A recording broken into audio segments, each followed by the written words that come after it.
3편은 이제 모공 아까 했던 요 3벌 정책입니다. 그래서 중요한 건 싸우지 않고 이기는 방법. 경쟁에서 막 한 것보다는 싸우지 않고 이기는 방법이고요. 4편 군형편에서는 이런 얘기 납니다. 저희 회사가 올해 모토가 이 얘기인데 뭐냐면 승병은 선승 후 구전이고 패병은 선전 이후 구전이다 라는 얘기가 이순신 장군이 명량에 나가기 전에 이 얘기를 합니다. 항상 그 임진왜란때 했던 말이 항상 이기는 전쟁은 먼저 이길 수 있는 여건 다 만들어 놓고 그 다음에 전쟁하는 거고, 지는 전쟁을 시작해 놓고 이길 방법을 모색하는 게 패전이라는 얘기를 합니다. 그래서 내가 영업을 나가고 사업을 하는 것도 어떻게 보면 전쟁에 빗댄다면 미국 MBA 과정에 있는 사람들은 그 전부 손자병법하고 전쟁론을 외다시피 한대요. 왜? 사업은 곧 전쟁이기 때문에. 그래서 이길 수 있는 상황, 정보, 어떤 그런 환경을 만들어 놓고 싸우는, 그게 바로 이제 군용편에 나오는 지혜고요.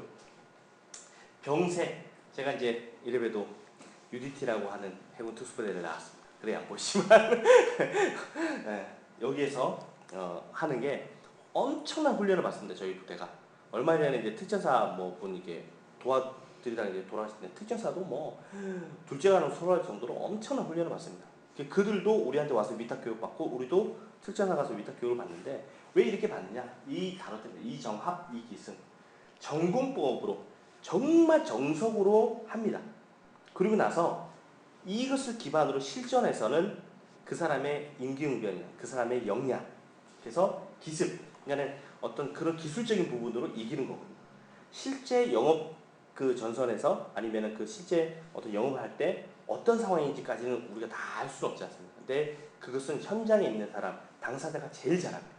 그래서 그 사람의 임기응변대로 그 사람의 어떤 전략대로 가는 게 가장 좋은데, 그렇게만 하다 보면은 이게 시스템이 없기 때문에 이 정합, 실제 어떤 프레임 짜서 딱 가는 게 있고, 나머지 30% 이걸 7대3으로 이제 그 손정희 회장은 정적약 7투라고 해서 70%가 어떤 원칙대로 가는 거고 30%는 어떤 현장에 따른 변칙, 이렇게 해서 가는 게 병세편에 나오는 전략입니다. 그리고 이제 준비 단계에서 마지막인 준비 단계에서까지는 가장 중요하다 하는 게 이 허실편인데, 야누스처럼 양면성이다. 모든 일은 양면성이 있습니다. 좋은 게 있으면 싫은 게 있고요. 만약에 마리아닐라 하면 좋을 것 같은데 양면성이 있죠. 한 달에 한 번씩 하루에 시간 내서 여기 와서 교육을 들어야 됩니다. 물론 안 좋은 건 아니죠. 네, 좋은 것이죠. 이게 양면성이 있습니다. 그래서 좋다고 그냥 덤비는 것이 아니라 저거에 허에 해당하는 부분은 뭘까? 실은 좋은 것 같은데 허는 뭘까? 이게 바로 허시편인데, 이 야누스라는 말 자체가 1월 January에서 나오는 게 야누리우스에서 나온 1월을 의미하는데, 1월은 1월 1일은 새해와 이게 작년과 올해가 이제 나눠지는 그런 교차점이다. 그래서 한 해가 끝나고 다른 한 해로 들어가는 문이다, 이런 뜻이고, 태양과 달 양면성이죠. 예. 서로 반대되는 것들, 항상 양면을 생각하는 건데, 이건 뭐냐면 내가 영업을 하거나 사업을 할 때 이론만 생각하면은, 실만 생각하면, 허를 모르면 실패할 수 있다는 거죠. 허점은 뭘까? 이 거래에서 허점은 뭘까? 만약에 그게 실로 끝나지 않고 허점으로 끝나버리면 나는 이 비즈니스가 어떻게 될까? 그걸 딱 고민해 보시면 이거를 할지 말지, 어느 정도 할지 판단에만 서실 수 있어요. 제가 첫 번째 좀 그 고비를 맞았던 부분이, 이제 거래처에서 한 3년 정도 거래한 거래처가 이제 젊은 나이에 이제 전국에 150군데 거래처 가지고 뭐 오클리 막 수입하는데 우리나라에서 5번째 안에 들었거든요. 그래서 그 허리스트라는 오클리 정식 수입 업체보다 제가 매출이 더 많았어요. 그때는 거기가 들어온 지가 얼마 안 됐었거든요. 그러니까 저는 그 사람 먼저 그 사람도 저를 알고 막 이렇게 될 정도로 하다 보니까 그 거래처가 우리 이번에 첫 판부터 같이 한번 해봅시다. 한 첫 판부터 뭐 한 10월, 11월 되면 이제 겨울 상품 들어오거든요. 그러면 그때부터 한 1억씩, 2억씩 한번 쳐보자. 이렇게 해가지고 좋다 이래가지고 있는 돈 다 쏟아갖고 했는데, 그 양반이 5천만 원치를 초도물량을 했는데 이 본인은 아니었어요. 자기 본인은 아니었는데 돈이 안 풀린 거예요. 딴 데서 돈이 풀려야 되네. 그래갖고 약속을 못 지키다 보니까 이 돈이 빵꾸가 나버린 거예요.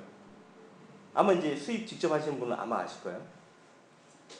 1억 치를 시켰는데 5천만 원 빵꾸 나봐요. 이거 큰 문제거든요. 난리가 난 거예요. 저희 회사에서는. 결국 그걸 못 메꿨어요. 못 메꾸고 이거 해결한다고 하다 보니까 겨울 시즌이 다 지나가 버린 거예요. 그때 내가 이거를 알았다면 만약에 저 양반이 한다 그랬는데 이게 만약에 빵꾸 내면 어떻게 될까 했으면 내가 그 1억을 치를 다 감당 못하니까 내가 감당할 수 있는 만큼만 했겠죠. 그러면은 솔직히 그때 뭐 좀 고비를 먹거나 이게 좀 실패하는 그런 경우가 위태로움이 없었을 텐데 그냥 딱 이렇게 해서 처음에 초도 딱 해서 시장 딱 잡으면은 작년보다 더 많이 하고 더 많이 얻을 것 같은 욕심이 있었던 거죠. 그러다 보니까 그런 경험이 있었는데 항상 그다음부터는 항상 저는 생각합니다. 이거를 배우고 나서는 이거 허점 없나? 허점이 뭐지? 만약에 이게 잘못되면 내가 어떻게 될까? 항상 생각해 보는 거죠. 그리고 보면 만약에 잘못돼도 그렇게 내가 손해날 건 없겠다 하면 이제 그냥 아예 딱 들어가고 이번에 그 청담 살롱 저기 이제 제가 이제 맡을 때도 그 원장님이랑 4주 동안에 매주 만나서 얘기했거든요. 그래서 내가 하면은 솔직히 저는 좀 약간 오리라는 편이어서 해줬는데 이건 뭐 이렇게 그냥 겉으로만 허지부지하고 이렇게 말면 어떡하지? 그럼 저는 이제 시간 낭비고 막 그렇잖아요. 그래서 했더니 이제 뜻이 잘 맞는 게 도천지장법에서 도가 잘 맞다는 걸 알게 됐고 그리고 제가 세우려 했던 것과 그 원장이 생각했던 거하고 잘 뜻이 통한다는 생각이 들어서 합시다. 그렇게 해서 이제 이번 주부터 이제 하게 된 거거든요. 그래서 그런 부분들 항상 거래를 하실 때 그런 것도 있을 거예요. 처음에 초도 뭐 많이 달라 해서 줬더니 나중에 결제 안 되고 그런 것도 다 허실에 해당하는 부분입니다. 이거는 더 깊은 내용은 이제 그 달에 가서 이렇게 할 거고 만약에 내용이 궁금하시다면 손자병법 특히 저희 스승님이 쓰신 만만한 손자병법을 꼭 사셔가지고 한번 보시고 좀 이해가 안 된다. 이거 좀 더 알고 싶다. 그러면 제가 연락처 드릴 테니까 저한테 전화해서 물어보셔도 돼요. 그리고 제가 올해부터는 이게 지금 마이크 꽂고 있으니까 녹음을 합니다. 녹음을 하거든요. 그래서 그 허시편 그거 나 꼭 좀 들어봤으면 좋겠는데 좀 보내주세요. 그러면 제가 허시편 메일로 녹음한 걸 보내드릴 테니까 그러니까 그 성경에 나오죠. 얻으라. 그러면 구하라 그러면 얻을 것이라는 얘기는 한 것처럼 이미 있으니까 달라고 하시면 할 겁니다. 자, 여기까지가 준비입니다. 준비가 이렇게 복잡합니다. 그러니까 선승후 구전의 말이 나옵니다. 이렇게까지 준비해서 만들어놔야 결국은 지피지기 백전불태가 됩니다. 저걸 알고 나를 알았을 때 싸워서 절대 위태롭진 않다. 위태로움만 없어도 전쟁 그 사업은 반 이상 성공한 게 아닌가라는 생각이 듭니다. 자, 오늘 이제 조금 저희가 늦어가지고 한 30분 정도 이제 늦게 시작을 했는데 혹시 이제 점심 먹고 이제 오후 시간 이게 또 블로그 마케팅 해서 실제적으로 어떻게 하느냐 한번 알아볼 건데요. 혹시 그 손자병법이나 이거에 대해서 궁금하신 점, 질문 있으시면 한 분만 좀 받도록 하겠습니다.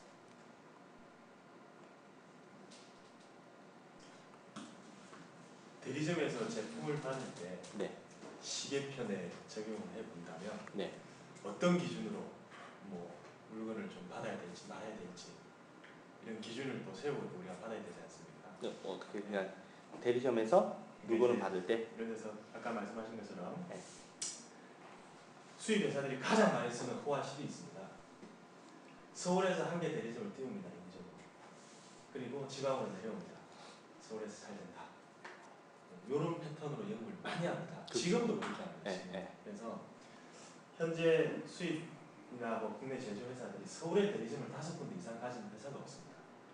대한민국 토탈 품질에서 90%는 지방에 있습니다.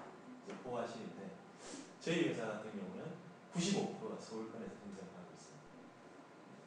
이걸 왜 제가 설명을 드린다면 호화실이라는 게 이제 뭐 질문이자 제가 뭐 누가 설명을 한다면 브랜드를 선택할 때는 호화실을 반드시 따져보셔야 됩니다. 단순히 서울에서 유행한다는 게 보여지는 거하고 실제로 제품이 서울이나 경기에서 유통되는 거하고 완전히 틀립니다. 그거를 잘 판단을 하셔야 되고 이런 이제 뭐 강사님을 모시고 MBA 과정을 해서 아까 제가 말씀드린 우리는 형제끼리 일을 한다 이런 이유가 이 과정을 통해서 그 허실을 판단을 하시고 진행을 하시라는 거예요. 그래서 이런 교육을 받는다 이렇게 이해를 질문이자 뭐 이제 그 이제 시계편에 기준해서 이제 제가 이제 스포츠 용품을 이제 하다 보니까 나중에 나이키나 아디다스도 이제 딜러 거는 이제 사서 지금 물론 지금도 딜러십이 있지만 하진 않거든요. 마진율이 별로 안 되니까 한 50%씩 주면 할 텐데 한 10%밖에 안 남아서. 근데 그거를 가지고 이게 한다 그러면 일단은 여기서 도가 많은 게 서로 통하느냐거든요. 그러니까 뜻이 통하느냐. 예를 들어서 서울에서는 히트를 쳤는데 뭐 그런 거 있어요. 외국 일본에 히트를 쳤는데 우리나라에서 실패한 경우도 있고 일본에서 실패한 상품인데 우리나라에서 히트 치는 상품도 있잖아요. 그게 도입니다. 도. 그러니까 고객들이 원하느냐 먼저 봐야 되거든요. 고객들이 이런 걸 원하느냐. 예를 들어서 혹시 샴푸도 순식물성으로 해서 유기농으로 해서 좀 두피에 자극 없는 샴푸 혹시 원하세요? 네, 그런 거 있으면 괜찮을 것 같은데 그러면 이 상품 쓰시면 돼요. 이게 어떻게 보면 도가 통하는 거예요.